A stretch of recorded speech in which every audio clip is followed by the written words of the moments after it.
you just did that song with Harper, which for anybody who doesn't know is the girl that covered Spirit Box on America's Got Talent, kind of went a little bit viral, which I thought it was super cool that you did that. She's super talented. How did that happen?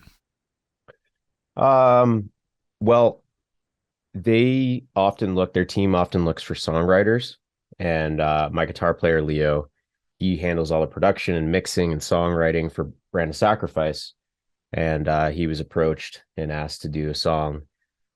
Originally, the first song that Harper did was done by Chris Wiseman of Shadow of Intent and Currents, and they wanted to go for something a little more aggressive, and that's kind of how it came about. And we added some of that, a little bit of Brand of Sacrifice flair with the production and a couple of the electronic elements, but that's pretty much how it came to be. And I think it might be perhaps an ongoing thing. We'll see.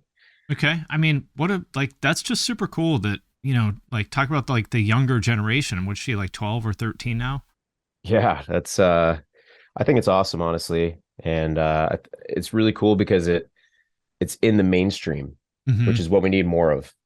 Um, I've always said that for our genre, it's tough to break into the pop culture. Yep. That's sort of the difference between this generation and maybe like the past scene emo kid days Exactly. where, where there was like characters in the scene that you wanted to be like. Yep. We need that again, and we need to spill into the mainstream a little more. And it's kind of happened with hip hop. I've heard you mention that in the past on other podcasts, but I think we need that more with really heavy music too. Yeah, absolutely. And you had like, I mean, Mitch Lucker, rest in peace. He was that, and I think it's like it's not a coincidence that that was when deathcore blew up. You need people like that. You need these kind of like mainstream crossovers because like how else if you have to go on Reddit to find this stuff, not that many people are going to do that. No, it's easier to just see something that catches your eye. Hear it on Spotify now these days, Yeah. and I think people really like that human connection, and they want to look up to somebody.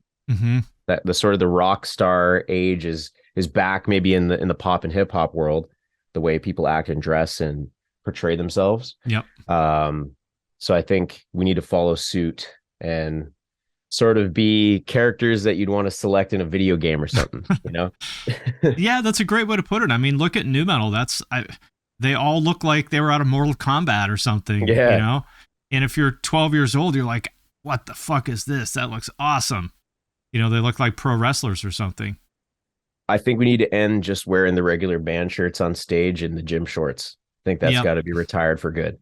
No If we more want to. grungy warehouse videos. I mean, I get it, but it's frustrating to me because I feel like the culture now in metal is almost like, it's frowned upon to be different. And I don't understand that. I think people can say what they want to say. The proof is in the numbers, and the proof is in what's being talked about. Yep. Um, and you can see people in an echo chamber like Reddit typing whatever they want to type. But at the end of the day, if the band has 2-3 million monthly listeners on Spotify and are selling out shows, that's really what matters at the end of the day. Yeah. Yeah, absolutely.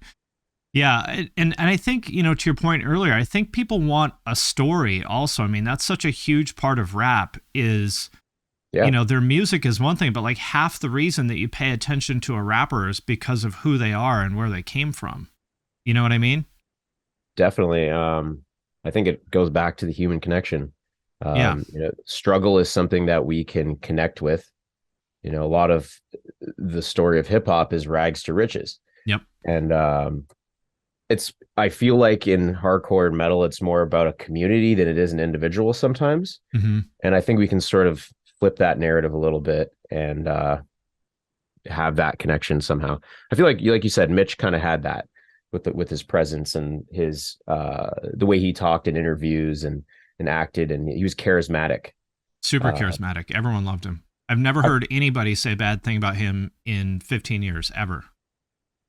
and that's amazing. Like, I was making a joke. I was chatting with Nick on his stream, Nick Nocturnal, Yeah. and I was making a joke that the scene needs a new villain. I think we got like a nice guy in True. like Will Ramos from Uh-huh. Lorna Shore. We need a villain. We need a real demon out there. I like it. Maybe well, I mean we had MGK, but I feel like he hasn't done anything MGK in a while, which I'm upset about because anytime he does something, I get lots of views. We need, you're right. We need another villain. We can't just rely on MGK. I think he's going back to rap again too.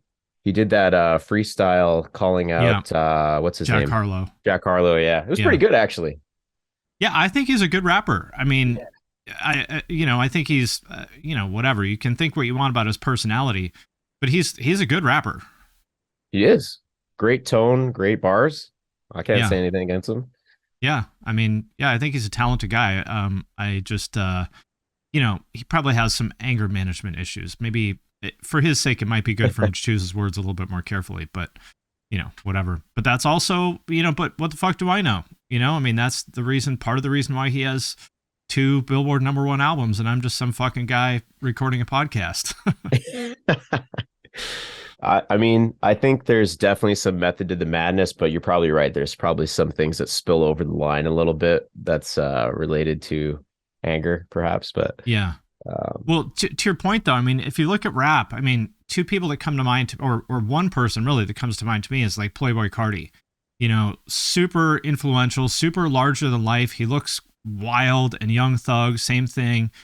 We don't have anything like that in metal right now, really. These like no. larger than life, like creative visionaries that, like you said, look like video game characters. Yeah, and I think the other thing too, visually, is defining characteristics. Yeah. You know, Fred Durst had his red hat and Mm-hmm. the puffer vest. Slipknot, there's the masks. I Yeah. think we need some more defining characteristics in the visuals. Like I said, you got to be able to select the guy in a video game, know his silhouette, Uh know huh. who that is. Like, who the jump man is, who Michael Jordan looks like, That's to right. have stuff I like that. choose I choose Frankie Palmieri every time. That's my guy. Yeah, he's got to come back. Where's he at?